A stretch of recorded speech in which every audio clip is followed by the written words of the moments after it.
Good evening friends, welcome to trading hammer. అందరి వ్యూవర్స్కి స్వాగతం సుస్వాగతం.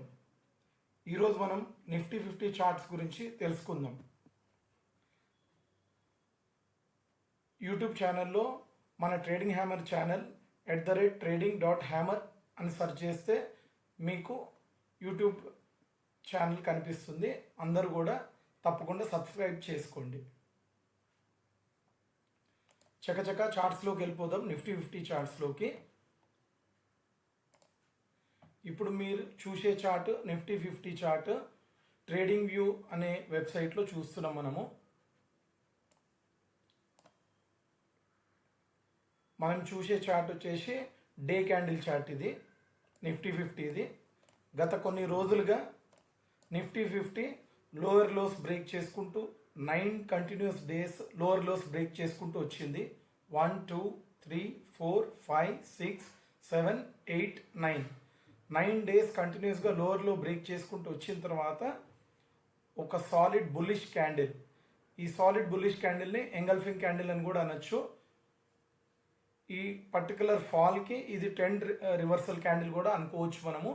ఎందుకంటే లాస్ట్ 3 రెడ్ క్యాండిల్స్ ఏవైతే ఉన్నాయో కంప్లీట్ లాస్ట్ 3 రెడ్ క్యాండిల్స్ హైని క్లోజ్ చేసిన సాలిడ్ ఎంగల్ఫింగ్ క్యాండిల్ కాబట్టి ఇది ఒక రివర్సల్ బుల్లిష్ ఎంగల్ఫింగ్ క్యాండిల్గా మనం కన్సిడర్ చేసుకోవచ్చు. అలాగే దాని నెక్స్ట్ డే కూడా ఫామ్ అయిన క్యాండిల్ డే క్యాండిల్ వచ్చేసి ఒక సాలిడ్ బుల్లిష్ క్యాండిలే ఫామ్ అయింది.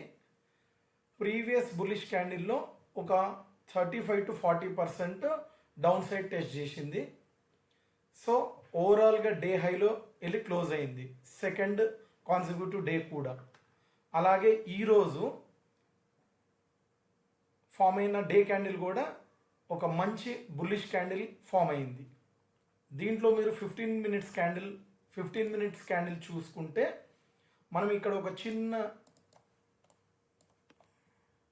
ప్యారలల్ ఛానల్ అంటారు దీన్ని. నేను యూజ్ చేసే వర్షన్ కూడా ఫ్రీ వర్షన్. ఇది ట్రేడింగ్ వ్యూది. ప్యారలల్ ఛానల్ గీసుకోవచ్చు. ప్యారలల్ ఛానల్ గీసుకుంటే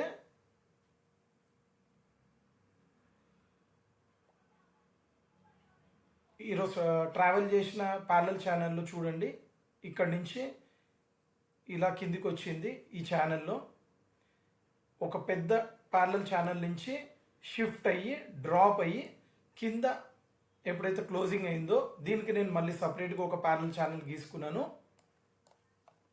ఈ ప్యారలల్ ఛానల్ అని వచ్చేసి నిన్న మంచి బుల్లిష్గా క్లోజ్ అయ్యి హైలో క్లోజ్ అయింది. దాని తర్వాత ఈ పర్టికులర్ ఈ పెద్ద ఛానల్ ప్యారలల్ ఛానల్ అండ్ ఈ కింద ఛానల్లో ఒక ఇంటర్సెక్టింగ్ పాయింట్ ఉంది. ఈ పాయింట్ ఇంటర్సెక్షన్ పాయింట్ వచ్చేసి నో ట్రేడింగ్ జోన్. అంటే కన్ఫర్మేషన్ క్యాండిల్ వచ్చిన తర్వాతనే, ఇక్కడ బ్రేక్అవుట్ ఇచ్చిన తర్వాతనే ఫర్దర్ మనము ట్రేడ్ చేయాలని అర్థం. నో ట్రేడింగ్ జోన్ అంటే. దాని తర్వాత ఈ పర్టికులర్ ఈ ప్యారలల్ ఛానల్ పైన ఇక్కడ ఫస్ట్ 15 మినిట్స్ 6 అక్టోబర్ ఈరోజు ఫస్ట్ 15 మినిట్స్ సస్టైన్ అయింది. సస్టైన్ అయిన తర్వాత ఇక్కడ ఎంట్రీ తీసుకోవచ్చు. ఎప్పుడైతే ఈ ఫస్ట్ 15 మినిట్స్ సస్టైన్ అయిందో సెకండ్ 15 మినిట్స్లో, లేదా బిగినర్స్ అయితే మాత్రం మినిమం 1 అవర్ అనేది మార్నింగ్ 9:15కి మార్కెట్ ఓపెన్ అయిన తర్వాత 1 అవర్ అనేది ట్రేడ్ చేయకూడదు.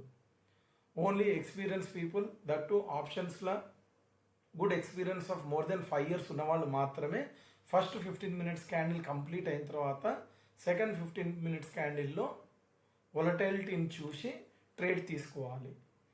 ఒకవేళ బిగినర్స్ 1-2 years ఎక్స్పీరియన్స్ ఉన్న వాళ్ళు అయినా సరే, 3 years ఎక్స్పీరియన్స్ ఉన్నా సరే 1 అవర్ మార్కెట్ వదిలేసిన తర్వాత ఒక స్టాండ్ తీసుకుంటుంది. మార్కెట్ అనేది సస్టైన్ అవుతుంది, ప్రైస్ సస్టైన్ అవుతుంది. దాని తర్వాతనే ఎంట్రీ తీసుకొని క్యాండిల్ ఫార్మేషన్స్ చూసుకొని టార్గెట్ అనేది సెట్ చేసుకోవాలి.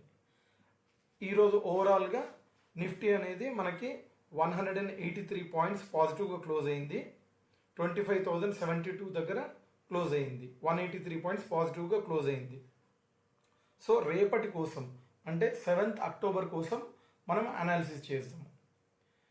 ఇప్పుడు మనం స్ట్రైక్ ప్రైస్ ఏ బేస్ మీద సెలెక్ట్ చేసుకోవాలి. జనరల్గా స్ట్రైక్ ప్రైస్ అనేది ఎప్పుడు కూడా సెలెక్షన్ చాలా వెరీ వెరీ ఇంపార్టెంట్. ఎందుకంటే చాలామంది ఆప్షన్ ట్రేడ్ చేసేవాళ్ళు ఐటీఎం గురించి, ఓటీఎం గురించి, ఏటీఎం గురించి తెలిసే ఉంటుంది అందరికి కూడా. ఎప్పుడైనా కూడా ఆప్షన్స్ ట్రేడ్ చేసేవాళ్ళు mostly 80% of the people ATM trade చేస్తారు. అండ్ ఒక 20%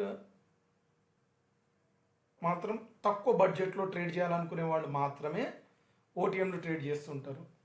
కానీ మీరెవ్వరూ కూడా ఓటీఎం ట్రేడ్ చేయకండి, విచ్ ఈస్ హైలీ రిస్కీ. ఆప్షన్సే రిస్కీ, షేర్ మార్కెట్ అనేది రిస్కీ, బట్ ఓటీఎం అనేది హై రిస్క్ ఫ్యాక్టర్తో కూడుకున్నది. కాబట్టి ఎవరు కూడా ఓటీఎంలు ట్రేడ్ చేయకండి. ఎక్కువ మంది ఈ 20% లేదా 10% లేదా 15% ఆఫ్ కేటగిరీ ఆఫ్ పీపుల్ ఎందుకు ఓటీఎం ట్రేడ్ చేస్తారంటే ఆప్షన్ ప్రీమియం అనేది చీప్ ప్రైస్కి వస్తుంది. 1500, 2000 రూపాయల లోపల దొరుకుతుందనే ఉద్దేశంతో ఎక్స్పైరీ డే రోజు ట్రేడ్ చేస్తే తక్కువ ప్రీమియంలో ఓటీఎం ట్రేడ్ చేయొచ్చు. హీరో జీరో అనే కాన్సెప్ట్ చాలామంది ట్రేడ్ చేస్తారు. కాబట్టి హీరో జీరో కాన్సెప్ట్ లేదా పైసలు వస్తే వచ్చినాయి, పోతే పోయినాయి, పోతే 2000 పోతాయి, వస్తే 5000 వస్తాయి అనే కాన్సెప్ట్ మాత్రం ఎప్పుడు కూడా ట్రేడింగ్ అనేది చేయకండి. ఒక ప్రాపర్ స్ట్రాటజీతో ట్రేడ్ చేయమని నేను అందరికీ చెప్తాను. అండ్ ఆ స్ట్రాటజీ ఎలా డిజైన్ చేసుకోవాలి చూద్దాం రండి. మనం ఫస్ట్ డే క్యాండిల్ చూసుకోవాలి. మార్కెట్ బుల్లిష్గా ఉందా, బేరిష్గా ఉందా అది చూసుకోవాలి. ప్రీవియస్ డే క్యాండిల్ చూసుకోవాలి. 1 అవర్ టైం ఫ్రేమ్లో కూడా బుల్లిష్గా ఉందా, బేరిష్గా ఉందా, ఆర్ ఫ్లాట్గా ట్రేడ్ అవుతుందా చూసుకోవాలి. దాని తర్వాత రన్నింగ్ లైవ్ మార్కెట్లో మాత్రం 15 మినిట్స్ చార్ట్ అనేది చాలా ఇంపార్టెంట్, క్రూషియల్ రోల్ ప్లే చేస్తుంది.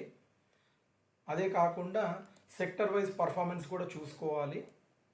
సెక్టర్ వైజ్ పర్ఫార్మెన్స్ వచ్చేసి మనం intradayScreener.com అనే సైట్లో మనం చూసుకోవచ్చు. అన్ని రకాల నిఫ్టీలు, IT Nifty, health care, private bank Nifty, oil and gas, reality, అన్ని సెక్టర్లు, pharma, consumer durables and energy sector, అన్ని రకాల నిఫ్టీలు అనేది చూసుకోవచ్చు. ఈరోజు చూస్తే మీరు majority of the sectors positive ఉన్నాయి, అందుకే అంత బుల్లిష్ క్యాండిల్ ఫామ్ అయింది. అండ్ హార్డ్లీ ఒక 2 సెక్టర్స్ మాత్రమే మీకు నెగిటివ్గా కనిపిస్తున్నాయి. 2 to 2.5 సెక్టర్స్ అనుకోండి. స్లైట్లీ 2 సెక్టర్లు సాలిడ్ నెగిటివ్ అండ్ 2 సెక్టర్లు స్లైట్లీ నెగిటివ్గా కనిపిస్తుంది. అందువల్లనే ఈరోజు మనకి ఒక స్ట్రాంగ్ బుల్లిష్ క్యాండిల్ అనేది ఫామ్ అయింది. గ్లోబల్ క్యూస్ కూడా చూసుకుంటూ ఉండాలి. మనీ కంట్రోల్ సైట్లో మనం గ్లోబల్ క్యూస్ చెక్ చేసుకోవచ్చు. Dow Jones, S&P 500, Nasdaq and many more other కంట్రీస్వి అన్నీ కూడా మనం గ్లోబల్ క్యూస్ అనేది చూసుకోవచ్చు. అండ్ ఈ గ్లోబల్ క్యూస్లో ఏషియన్ మార్కెట్స్ మనకి గిఫ్ట్ నిఫ్టీ కూడా చూసుకుంటూ ఉండాలి మనం. ఎందుకంటే మన గిఫ్ట్ నిఫ్టీయే మనకి నిఫ్టీని రెప్లికేట్ చేస్తుంది. గిఫ్ట్ నిఫ్టీ టైమింగ్స్ వచ్చేసి మనకి మార్నింగ్ 6:30 నుంచి 3:40 వరకు ట్రేడ్ అవుతుంది. అండ్ ఈవినింగ్ 4:35 నుంచి 2:45 AM మిడ్ నైట్ వరకు ట్రేడ్ అవుతుంది. ఇది ఎందుకు ఇంపార్టెంట్ అంటే గిఫ్ట్ నిఫ్టీ 2:45కి క్లోజ్ అయ్యేదైతే ఉంటుందో అది ఒకవేళ ఇన్ కేస్ నెగిటివ్లో కనుక ట్రేడ్ అయింది అనుకోండి, గిఫ్ట్ నిఫ్టీ ఇప్పుడు ప్రజెంట్ -7 పాయింట్స్లో ట్రేడ్ అవుతుంది. నైట్ 11:05 అవుతుంది, -7 పాయింట్స్. ఒకవేళ ఒక 50 పాయింట్స్ కనుక నెగిటివ్లో క్లోజ్ అయింది అనుకోండి గిఫ్ట్ నిఫ్టీ, ఆటోమేటిక్గా నెక్స్ట్ డే మార్నింగ్ మనకి గ్యాప్ డౌన్తో ఓపెన్ అవుతుంది. కాబట్టి గిఫ్ట్ నిఫ్టీ చూసుకోవటం కూడా very very important. Gift Nifty చూసుకోవాలి, గ్లోబల్ క్యూస్ చూసుకోవాలి లైవ్ మార్కెట్లో. At the same time live మార్కెట్లో సెక్టర్ వైజ్ పర్ఫార్మెన్స్ ఎన్ని సెక్టర్స్ పాజిటివ్ ఉన్నాయో దాన్ని బేస్ చేసుకొని మనం పాజిటివ్ సైడ్ ట్రేడ్ చేయాలా, నెగిటివ్ సైడ్ ట్రేడ్ చేయాలనేది మనం ఒక అంచనాకి రావచ్చు. రేపటి లెవెల్స్ చూసుకుంటే ఇప్పుడు మనము ఈ ప్యారల్ ఛానల్ని ఇంకొంచెం ఎక్స్టెండ్ చేసుకుందాము. క్లోజింగ్ వచ్చేసి 25,072 దగ్గర నిఫ్టీ 50 అనేది క్లోజ్ అయింది. రేపు ఇన్ కేస్ గ్యాప్ డౌన్ కనుక వచ్చింది అనుకోండి నిఫ్టీ 50 ఈ జోన్లో, ఈ ఏరియాలో సపోర్ట్ తీసుకుంటుంది. ఈ ప్యారల్ ఛానల్ మీద అరౌండ్ 24,931. గ్యాప్ డౌన్ 30 పాయింట్స్ రావచ్చు, 50 పాయింట్స్ రావచ్చు, 90 పాయింట్స్, 100 పాయింట్స్ కూడా రావచ్చు. కానీ ఇక్కడ ఓపెన్ అయింది అనుకోండి అరౌండ్ 24,988 దగ్గర ఓపెన్ అయితే ఈ జోన్లో 24,990 నుంచి 25,000 ఈ జోన్లో కనుక ఓపెన్ అయింది అనుకోండి ఇక్కడ సపోర్ట్ తీసుకునే అవకాశాలు ఎక్కువ ఉన్నాయి. దాని తర్వాత ఒకవేళ ఇంకా కిందికి స్లైడ్ కనుక అయితే 24,930 రేంజ్లో మనకి సపోర్ట్ లెవెల్స్ ఉన్నాయి. ఫస్ట్ 15 మినిట్స్ క్యాండిల్ లేదా 1 అవర్ కన్సాలిడేట్ అయిన తర్వాతనే ట్రేడ్లోకి వెళ్ళండి. అప్పటి వరకు కూడా ట్రేడ్కి వెళ్ళొద్దు. అండ్ ఏం వచ్చేసి ఒకవేళ 24,990 కానీ లేదా 24,930లో కానీ ఈ రేంజెస్లో కనుక ఓపెన్ అయితే నిఫ్టీ మనకి అల్టిమేట్ టార్గెట్ అనేది ఈరోజు హై అంటే 6th అక్టోబర్ హైనే మనం టార్గెట్ కింద పెట్టుకోవాలి. And strike price A level మీరు ట్రేడ్ చేయాలనుకుంటున్నారో ఆ లెవెల్ చాలా ఇంపార్టెంట్. ఎందుకంటే ఎప్పుడు కూడా ఏటీఎం లేదా ఐటీఎంఏ ట్రేడ్ చేయండి. నా సజెషన్ మాత్రం ఎప్పుడు కూడా ఏటీఎం కంటే ఒక లెవెల్ కిందది తీసుకోండి. ఒక 50 పాయింట్స్ కిందది ట్రేడ్ చేయండి. ఎందుకంటే మార్కెట్ ఒక 50 పాయింట్స్ పడ్డా మీరు కొద్దిగా సేఫ్ జోన్లో ఉంటారు.